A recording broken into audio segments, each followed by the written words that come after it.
Hi guys. Today I want to talk about a topic that I get a lot of questions about. It's a topic that I think a lot of students think is so fun, and that is idioms. So we're going to talk a little bit about what idioms are and some useful phrases that you can use. And I'll do this in a couple of different videos because there are so many to learn. So I'm going to go ahead and share my screen. And so let's do it.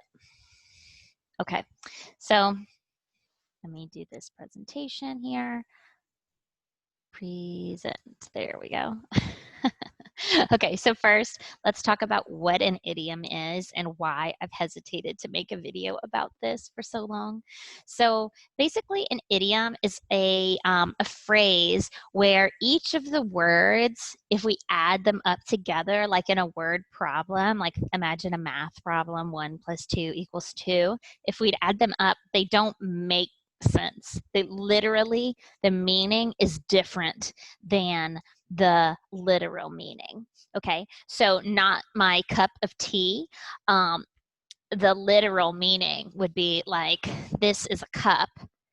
This is not my cup of tea. This is my husband's cup of tea. Or this is not my cup of tea. This is my cup of coffee. Okay, but in the figurative use of that phrase, it means just, oh God, that's not my cup of tea. That's not something that I enjoy.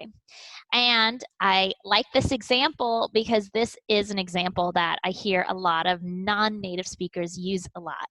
And it's because it's an easy example of an idiom. A lot of teachers teach this. I will say, though, not a lot of native speakers say this. So this is why I really hesitate teaching idioms, because so many idioms are fun to learn, but they're not super useful because a lot of native speakers don't use the ones that we're learning. So what I want to do is give you some actual idioms that people that I know use, people that native speakers, including myself, actually say.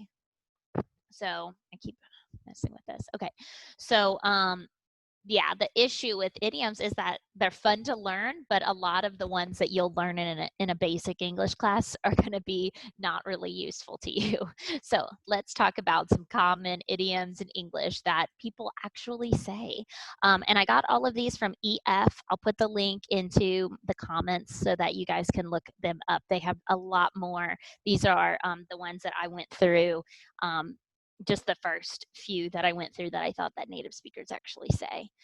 So this is something that people actually say, and it's a blessing in disguise. So a blessing is basically like something from God, some sort of like heavenly, maybe like a miracle even, in disguise. A disguise would be something that's like hidden, that maybe someone is pretending to be another person, so they're disguising their appearance. So I could say when something that originally happened that seemed like a negative thing, in the end turned out to be something that had something positive to it, I could say it turned out to be a blessing in disguise.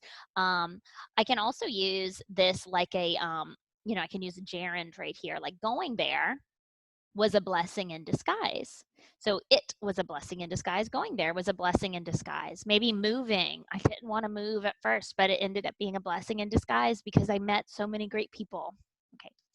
The next one that I hear people say is bite the bullet. So a bullet is something, in a gun used to shoot. And to bite is so, to bite on your food, to bite down. So to bite the bullet, in the way that, native speakers use it is basically to say, just do this really hard thing and get it over with. Do it quickly because the reward will be worth it. Okay. So you need to just bite the bullet. Bite the bullet. I bit the bullet. You can even use this in the past tense. I bit the bullet and everything turned out okay. So one example that I found funny in my own life was, when talking to my brother about having children one day. My brother, who has 2 kids, told me, just bite the bullet. Like, just get it over with. Just do it. Just have children. Just bite the bullet. Like, it's something that you think will be so hard at first, but the reward is so good. So just do it. Okay, another one that people actually say is call it a day. So this is basically a way to say, like, let's finish. If we're working on a large project, maybe you're meeting with friends or with students at your university or something, and you're all together and you're getting really tired, you could say, like, hey, let's just call it a day. Like, let's just call it a day. Let's go home. I think we got a lot done. Let's go ahead and call it a day. So that's basically to say, that let's say that this time together is now finished. I called it a day. So notice you can even change it a little bit, put it in the past tense. I called it a day and went home. So the next one that I think is useful is to cut somebody some slack. So we would change this. We wouldn't say somebody. You could say I cut somebody a slack, but that sounds weird. But you would say, like, can't you cut me some slack? Like, seriously, can you cut me some slack here? So that's a way to say, can you give me the benefit of the doubt? Can you give me a little bit of understanding? So maybe I am making a lot of mistakes in my work right now, but I'm also very stressed right now. And I'm just going to ask you, can you please just cut me some slack? So maybe this person is like angry and upset with you, but you're having a really hard time. So you could say, can you please cut me some slack? Like, I'm doing the best that I can. So you're basically asking for a little bit more understanding. You could also use it towards somebody, like, cut him some slack. Like, he's so tired right now. Cut him some slack. Cut him some slack. He just had, his wife just had a baby, so they are getting no sleep at all. Cut him some slack. He's tired. Okay, this is another one that I hear people use, and it's cutting corners. So I can change this and use it like kind of like a verb. He cuts corners. He cuts corners all the time at work. This is like he doesn't do all that he's supposed to.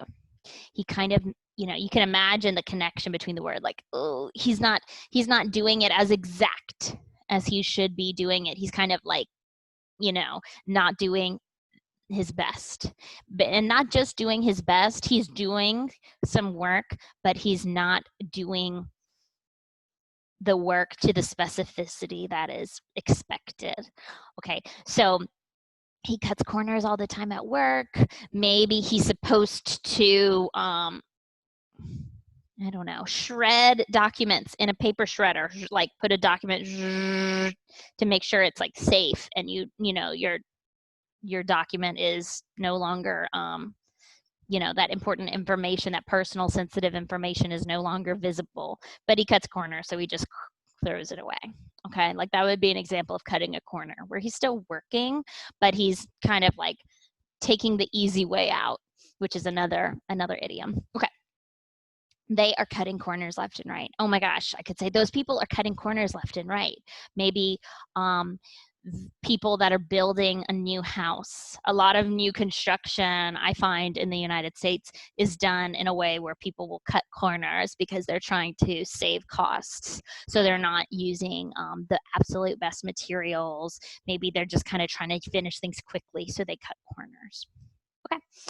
This is another one that's pretty that's useful, and then I hear people say, and that is get out of hand. So I could say things got out of hand. Things basically were no longer in control. You could possibly use this in a positive way. So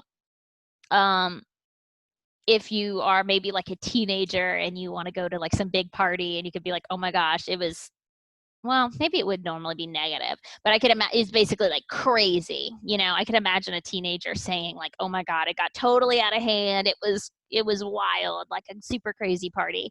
But it basically means that there was no one in control anymore. So things got out of hand. Maybe things got out of hand in a relationship. maybe the most typical example I can think of is like a big party. Things got out of hand. You could also say it maybe in terms of a relationship, or in terms of a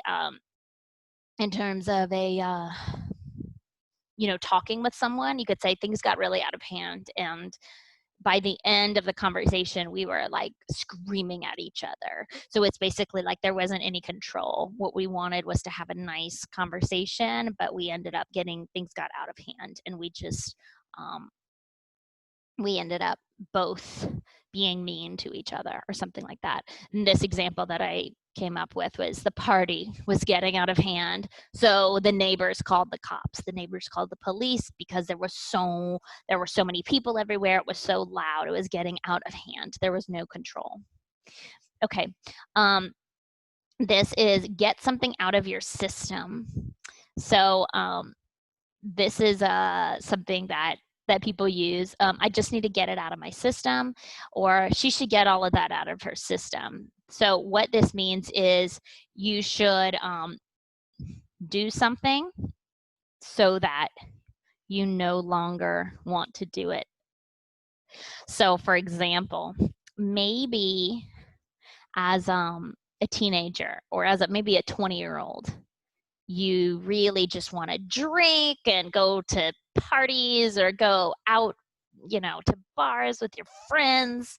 And you could say, to some like younger person, like just get that out of your system while you're young, like while you're in your 20s, get that out of your system, go to bars, go dance with people, whatever, go have fun, get that out of your system, because, in your 30s, you're kind of too old to be still doing that, or whatever. Maybe you won't want to do all that at that point. Like just get it out of your system, have all that fun, and then get it out of your system, and then just I don't know, grow up.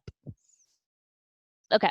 I guess that's about it. There's probably another example of this, like that I could think of, but basically, yeah, like do something that maybe is fun, or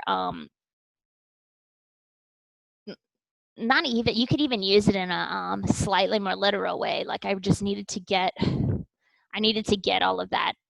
Let's think alcohol again. I'm thinking partying so much for some reason in these examples, but like I needed to get all of that out of my system. I had so much, like I was drinking so much. Someone was drinking a lot of alcohol, and so they needed to get it out of their system. I don't really ever drink alcohol, so I don't know why I'm giving so many examples with it.